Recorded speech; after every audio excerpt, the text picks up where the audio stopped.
সূর্যোদয়ের প্রথম আলো যখন উড়িষ্যার বালির কণায় কণায় ছড়িয়ে পড়ে, তখন যেন সময় থমকে যায় এই মহাকাব্যিক স্থাপত্যের সামনে। কোণার্ক সূর্য মন্দির।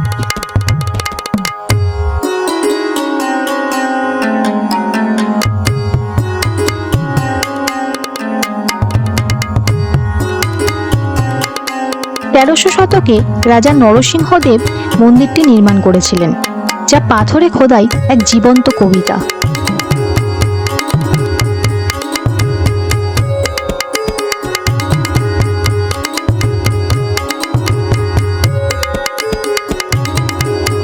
পুরো মন্দিরটা একটা বিশাল রথের আকৃতি, 12 জোড়া বিশাল চাকার উপর দাঁড়িয়ে আছে, যেন সূর্যদেবের রথ সময় স্রোতে বেয়ে ছুটে চলেছে পূর্ব দিগন্তের দিকে।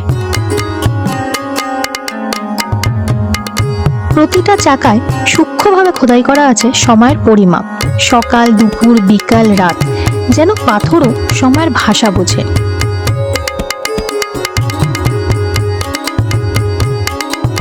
এখানে প্রতিটি দেওয়াল, প্রতিটি মূর্তি, প্রতিটি ভাস্কর্য এক একটা গল্প বলে সেই যুগের শিল্প, সংস্কৃতি আর বিশ্বাসের।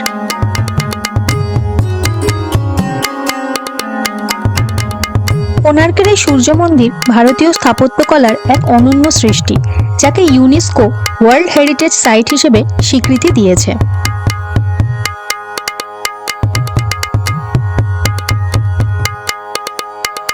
মন্দিরের অনেকটাই আজ ভগ্নপ্রায়, তবু এখনো দেখলে চোখ ফেরানো যায় না এই বিশাল মন্দির থেকে।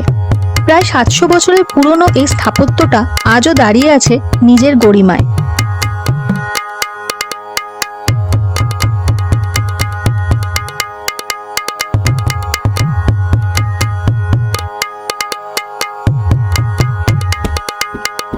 আজও সূর্যের প্রথম কিরণ এসে স্পর্শ করে মন্দির, যেন সূর্যদেব নিজেই তার রথে এসে আশীর্বাদ দিচ্ছেন এই ভূমিকে।